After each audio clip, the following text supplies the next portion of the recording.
All right, let's try that again. I'm Roy Swivl. I'm working with Dr. Fontanier, and right now I'm doing investigation into water use rates and drought resistance of turf grasses under shade conditions.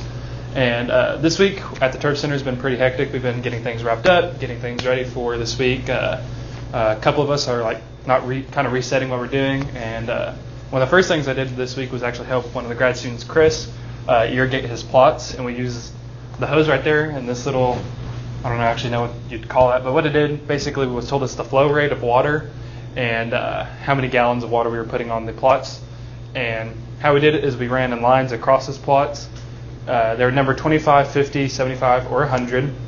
And for each increase by 25, we added 13.1 gallons of water. So if it was 25, it just got 13 gallons. If it got 50, it got 26, and then 39, and then 54.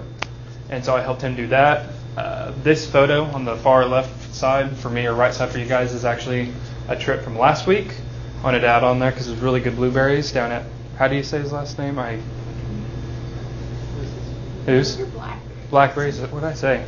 Dr. Metz. Dr. Metz, blackberries. Oh, those are really good, by the way. But that was really fun from that trip. I got to see a lot of his stuff. It was actually impressive. Ate some really hot peppers. Watched some people had some issues with that, so that was enjoyable. For my plots specifically this week, we watered them, irrigated them heavily so that we can rewatch them dry out and collect more data on them like that. And then I also did more visual stuff. And this is two photos of the same plot. The plot on the left side was probably my first week here that I actually started doing photos and stuff. And then this is it now. It's kind of hard to see the difference, but right here it's not as thick as this one is. I'm actually getting a lot more green. You can't see straight to the bottom anymore. You're not seeing that under thatch that we had built up. And so a lot of my plots are actually getting a lot better now that we've actually started doing fertilizer applications, watering, and actually getting to work with them a lot. So I've seen a lot of differences, and I've seen some of my plots that after we had gotten all this rain and they flooded out are actually coming back. They're getting life to them again. But this is probably my best plot right now. I believe it's my Xeon that is doing the best right now. And then, so I wanted to show that off right there because I was pretty proud of how much of it's changed. Can't really see it right there because we're using a light box and it's zoomed in so much.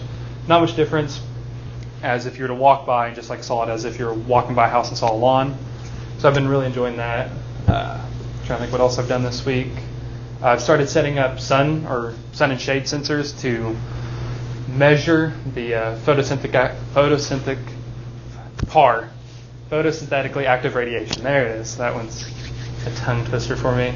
But I'm doing that to see because I am using shade and sun plots. And so I'm trying to measure the differences and how much PAR is actually getting onto the shade versus the sun. And I'm going to input that into my data hopefully within the next 2 weeks. So that's pretty much it. Is there any questions? Going once, twice, and so how much influence was all that rain that we had earlier in the year on these plots? I had 2 or 3 plots that had almost completely died out. And I had little tiny stubbles of grass that was still on them. And not all of them were as bad. I was probably 1 per rep or 2 per rep that had gotten the blunt of it. But most of them were just kind of brown and everything like that. And most of them have made a really good recovery. So you put different amounts of water on this? I actually don't know how much water has ended up being put on there. So his project doesn't have differential water. He showed one of the students, yeah. Oh yeah, this was a different plot that I helped work on. It was Chris's.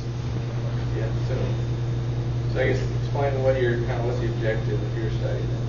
So I'm trying to see which grasses will grow better under shade conditions because a lot of houses and golf courses have trees for the shade and the aesthetic pleasing, but underneath you're not going to have as thick and as lush grass. And so we're trying to figure out which grasses grow better. And I have 10 different types of zoysia grass cultivars and 1 Bermuda, and we're using Celebration because it's supposed to be more shade tolerant Bermuda grass. And Bermuda and zoysia are both transition zone grasses, so they do typically better in Oklahoma, and that's why we're using those. And I picked up on Juan Yoon's project. This was her project last year. And so I'm just kind of carrying it on, everything like that. We're just trying to see who's going to use the least amount of water or the most amount of water in shade and different things like that. So my question is on your shade is it shaded all day long, or kind of Yes. what percent shade would you say that is? What is? I don't know the shade cloth percent. We have to check our notes. Yeah, I don't remember off the top of my head. I don't take. Only the reason. 40%. Yeah. If you didn't want to use these. Yes. that you have, I only take the shade cover off. So it's not just, you're not using trees, natural No, shade. I'm using actual shade cloths. Like Yes, artificial they're on shade. like metal frames that are mounted on wheels. And the only time I take them off is if I'm mowing or collecting data. And I try to do data collections in the morning so that the sun's behind trees on the far end, so I'm not really messing that up. Or late in the afternoon when it's on the other side behind trees is when I do mow and the visual readings. You could do it at night. Oh yeah, that'd be a little difficult. I don't have much lighting out there when it comes to. What do you think makes? What do you think in the end you're looking for in a turf grass to be shade color? Are you asking like what grass do I think will do the best, or? What are the characteristics? Oh. Physiologically is different.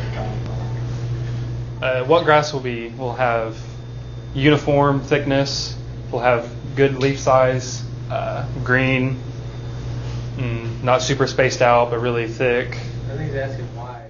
Why would? Yeah, that's what you're looking for. Right. Why would one grass do that and the other not? I think so. One grass may be better underneath the shade as another grass is because I don't know how to actually answer this question, to be honest. We can work on it. Yeah, I never thought about it like that. So right now you're thinking it's kind of like the owl effect. Having a larger surface to absorb light would make it more shade color. Right. Like an owl, bigger eyes. Bigger eyes can see more.